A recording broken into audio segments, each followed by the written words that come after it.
अगर आप जंगलों की आवाजें सुनेंगे तो बंदरों की एक आवाज का मतलब एक पूरा सेंटेंस होता है। जैसे एक आवाज का मतलब है कि शेर आया, जैसी एक बंदर आवाज निकालेगा सारे बंदर पेड़ पर चढ़ जाएंगे।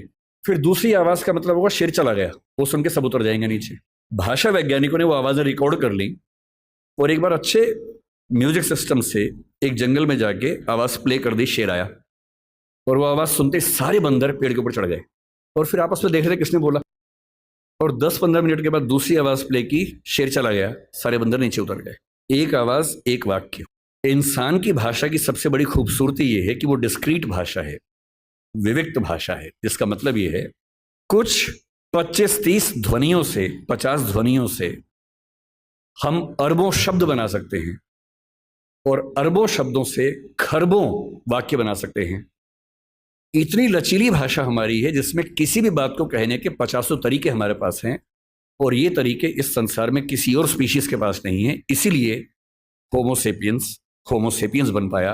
और आज अगर हम जिंदा हैं, आज हम चिंपांजी से बेहतर हैं, गुरिल्ला से बेहतर है, बंदर से बेहतर हैं और होमो इरेक्टस से बेहतर है, निएंडरथल से बेहतर हैं, जिंदा हैं, तो इसकी मूल वजह है हमारी भाषा की क्षमता। जो चीज़ें मुफ्त में मिलती हैं उसकी कीमत हम नहीं समझते हैं। भाषा ऐसी एक चीज़ है, मुफ्त में मिल जाती है तो हमें लगता है कि ये तो ऐसे ही है। लेकिन जब आप इस नज़रिए से समझेंगे कि भाषा ही वो चीज़ है जो हमें मनुष्य बनाती है, तो शायद इस बात का महत्व ज़्यादा अच्छे से हम समझ पाएंगे। भाषा को लेकर झगड़ा जो आज के समय में है, हम आज हिंदी की बात कर रहे हैं, किसी और कोने में कोई किसी और भाषा की बात कर रहा होगा। ऐसा क्यों नहीं होता कि दुनिया में एक ही भाषा होती? ऐसा क्यों है कि भाषाएं बहुत सारी हैं? ना बहुत सारी भाषाएं होती ना झगड़े होते, सब एक ही भाषा बोल रहे होते।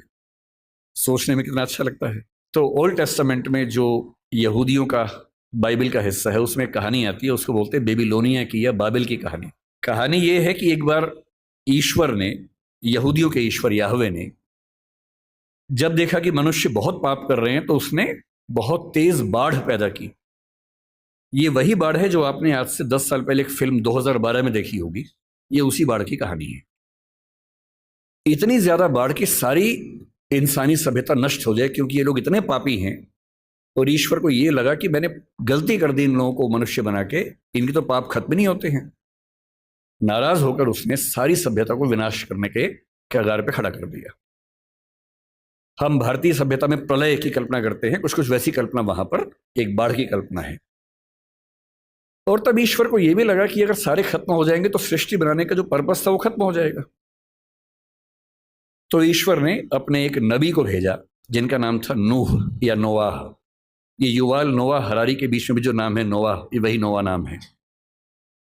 और उनसे कहा कि तुम जाओ, जितनी भी स्पीशीज है उन सब की एक एक पेड़ को बचा लो ताकि सभ्यता को फिर से शुरू कर सके। तो नोआ ने एक जहाज का निर्माण किया, पानी के जहाज का निर्माण किया, सारी स्पीशीज के एक एक पेड़ को उस पर रखा, अपने परिवार को रखा और बाढ़ से बचा लिया। और उसके बाद नई सभ्यता शुरू हुई। और जब नई सभ्यता शुरू हुई तो बेबीलोनिया के राजा के मन में एक विचार आया कि अगर हम एक इतनी ऊंची मीनार बना लें कि किसी भी बाढ़ में हम डूबे ही नहीं तो चिंता खत्म हो जाएगी।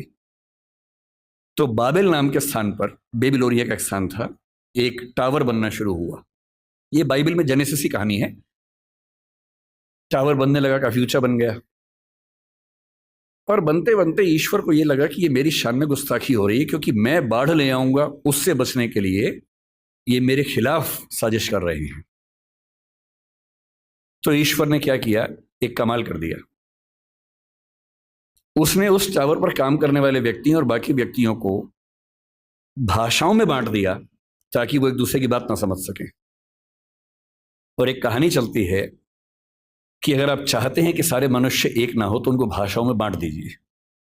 और उसके बाद से आज तक सारे मनुष्य आपस में झगड़ा कर रहे हैं।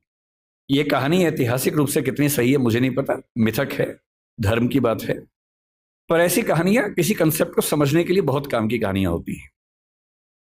और जब मैं भाषा के प्रश्न को देखता हूं तो मैं 2 नजरियों से देखना पसंद करता हूं। पहली बात, भाषा वो है जो हमें मनुष्य बनाती है और इस संसार में जहां 3 ट्रिलियन या 1 ट्रिलियन स्पीशीज संघर्ष करती हैं उनमें हमें सबसे ज्यादा मजबूत बनाती है। और दूसरा, भाषा वो संरचना है जो दुनिया को बांटती है और क्योंकि बांटती है तो बहुत सारे संघर्षों को जन्म देती है। लोग कहते हैं कि धर्म बहुत ताकतवर है, जाति बहुत ताकतवर है। मेरी नजरिए में भाषा सबसे ताकतवर है। अगर धर्म बहुत ताकतवर होता तो पाकिस्तान बनने के बाद बांग्लादेश की जरूरत क्यों पड़ती? मुसलमानों के लिए नया देश चाहिए तो पाकिस्तान बन गया। पाकिस्तान और बांग्लादेश में मुसलमान ही तो थे। अंतर क्या था कि एक तरफ के मुसलमान उर्दू और पंजाबी बोलते हैं, एक तरफ के मुसलमान बांग्ला बोलते हैं। बांग्ला भाषी मुसलमान उर्दू भाषी मुसलमान के साथ एक नहीं हो पाएगा, इसलिए उसको नए देश की जरूरत है और बांग्लादेश इसलिए बना। आप श्रीलंका के झगड़े को कितना भी हिंदू और बौद्ध झगड़ा कह लीजिए, दरअसल वो तमिल और सिंगली भाषाओं का झगड़ा है। ये जो भाषाओं के झगड़े हैं, और भाषाओं का एक अस्तित्व होता है, जैसे मनुष्यों के जीवन में वक्र है, कभी सफल कभी विफल, ऐसी भाषाओं का जीवन होता है। आज से 300 साल पहले ब्रज भाषा का जो जोर था, कोई सोच सकता था कि 300 साल बाद उसका नाम लेने वाला कोई बचेगा नहीं। ब्रज भाषा के नाम में भाषा है, वो बोली बन गई, और खड़ी बोली के नाम में बोली है, वो भाषा बन गई।